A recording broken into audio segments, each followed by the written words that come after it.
இந்த ஊசி உன் உயிரை இப்ப எடுக்க போகுதா? சந்தோஷமா செத்து போ கிழவி.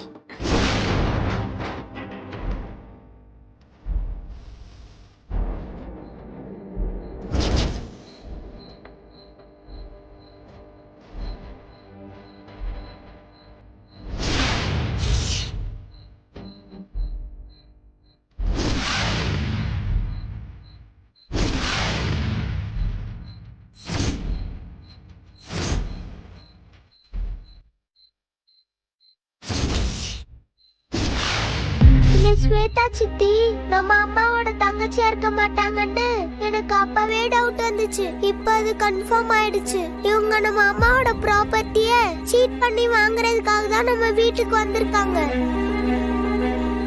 இப்ப உண்மை தெரிஞ்சிரும்ன்ற பயத்துல இந்த பாட்டிய கொலை பண்ண போறாங்க. இப்ப என்ன பண்றதுன்னு புரியலையே. இவங்க பாட்டி ஏதாவது பண்றதுக்குள்ள நம்ம டாடி கிட்ட போய் சொல்லிடுவோம்.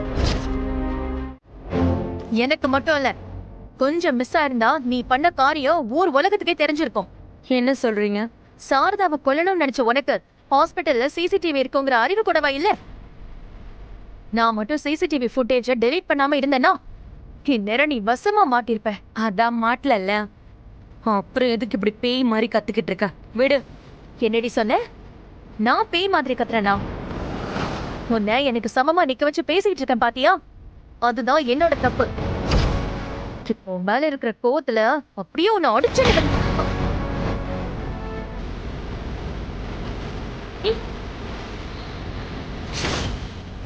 எதுவா இருந்தாலும் பேசுறதோட வச்சுக்கோ. இந்த கை நீட்டுற வேலையெல்லாம் என்கிட்ட இருக்க கூடாது, புரியுதா? நீ என்னமோ இந்த விஷயத்த சாதாரணமா நினைச்சுக்கிட்டு இருக்க.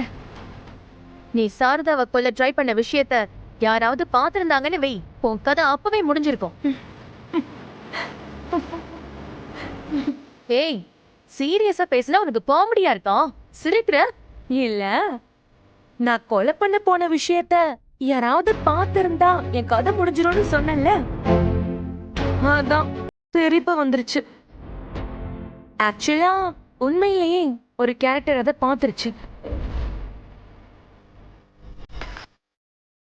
என்ன சொல்ற? யார் பார்த்தது? அஞ்சலி. அஞ்சலியா? அவ எப்படி அங்க? அதான் எனக்கும் புரியல. அந்த சாரதா கிழவிய கொல்ல போகும்போது அந்த குட்டி சத்தா ஹாஸ்பிட்டலுக்குள்ளதான் இருந்திருக்கா. அத நானும் கவனிக்கல. ஆனா அவ அப்படியே என்ன பார்த்து ஃபாலோ பண்ணிக்கிட்டே வந்திருக்கா. கடைசியில என் கையிலே மாட்டிக்கிட்டா. ஹே மென்டல்! எழிலோட குழந்தை நீ சாரதாவை கொல்ல போனது நேர்ல பாத்திருக்கா. அத நீ இவ்வளவு கேஷுவலா சொல்லிக்கிட்டு இருக்க. அஞ்சலி இந்த விஷயத்த எழில் கிட்ட சொன்னா என்ன ஆகும் தெரியுமா? அவ எழில பார்த்தா தானே என் விஷயத்த சொல்லுவா. இனிமே அஞ்சலி எழில பார்க்க மாட்டா, இந்த வீட்டுக்குள்ளேயும் வர மாட்டா. நீ என்னடி குட்டி சத்தா மாதிரி இங்க வந்து நிக்கிற? அப்ப இவ்ளோ நேரம் மறைஞ்சிருந்து நான் பேசினதெல்லாம் ஒட்டு கேட்டுட்டு இருந்தியா? இப்ப என்ன பண்ணுவ? நேரா உங்க அப்பா கிட்ட போய், டாடி டாடி நம்ம அம்மாவோட சிஸ்டரா வந்திருக்காங்கல்ல ஸ்வேதா சித்தி, அவங்க அம்மாவோட சிஸ்டரே இல்ல டாடி, பயங்கரமான ஃப்ராடு டாடி, இப்ப கூட சாரதா பாட்டிய கொலை பண்ண பார்த்தாங்கன்னு சொல்ல போற. அப்படிதானே சொல்ல போற? கரெக்டா? இல்ல சித்தி, நான் டாடி கிட்ட எதுவும் சொல்ல மாட்டேன். நீங்க இங்க வந்ததே மறந்துடுறேன்.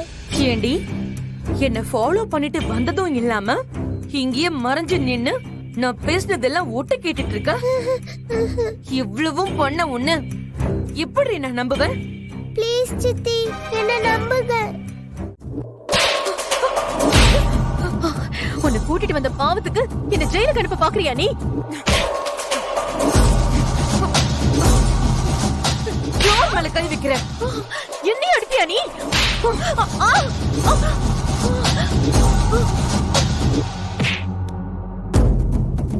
அவ்வளவுதான் உனக்கு. என்ன தைரியம் இருந்தா என் மேல கை வைப்ப? நான் யார் தெரியுமா? நான் பண்ண கொலையோட லிஸ்ட் என்ன தெரியுமா? ஏதோ உன்னால பெரிய ப்ராப்பர்ட்டி கிடைக்க போகுதுன்னு சும்மா விடுறேன், இல்லன்னு வச்சுக்கோ தொலைச்சிருவேன். என்னது? ப்ராப்பர்ட்டி உனக்கு கிடைக்க போகுதா? என்ன நினைச்ச? ஆ? இந்துவோட ப்ராப்பர்ட்டிய மொத்தமா உனக்கு வாங்கி கொடுத்துட்டு நீ கொடுக்கிற பிச்சை காசை வாங்கிட்டு போவேன்னு நினைச்சிட்டு இருக்கியா? ஹே, நான் எவ்வளவு பெரிய கிரிமினல் தெரியுமா? மறந்துட்டியா?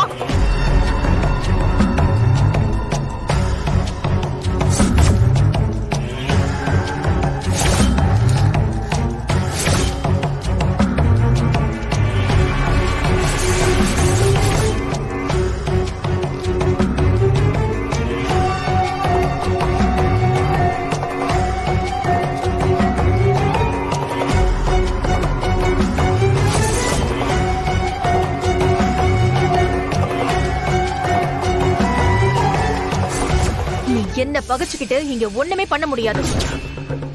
கொஞ்சம் கூட அறிவே இல்லாம அஞ்சலிய கட்டி தண்ணி தொட்டிக்குள்ள போட்டிருக்க. இதெல்லாம் எழிலுக்கு தெரிஞ்சா என்ன ஆகும் தெரியுமா?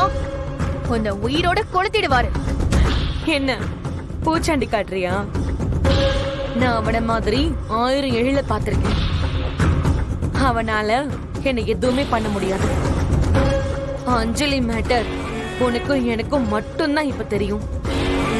அத மத்தவங்களுக்கு தெரியாம பாத்துக்கிட்டா 2 பேருக்கும் நல்லது.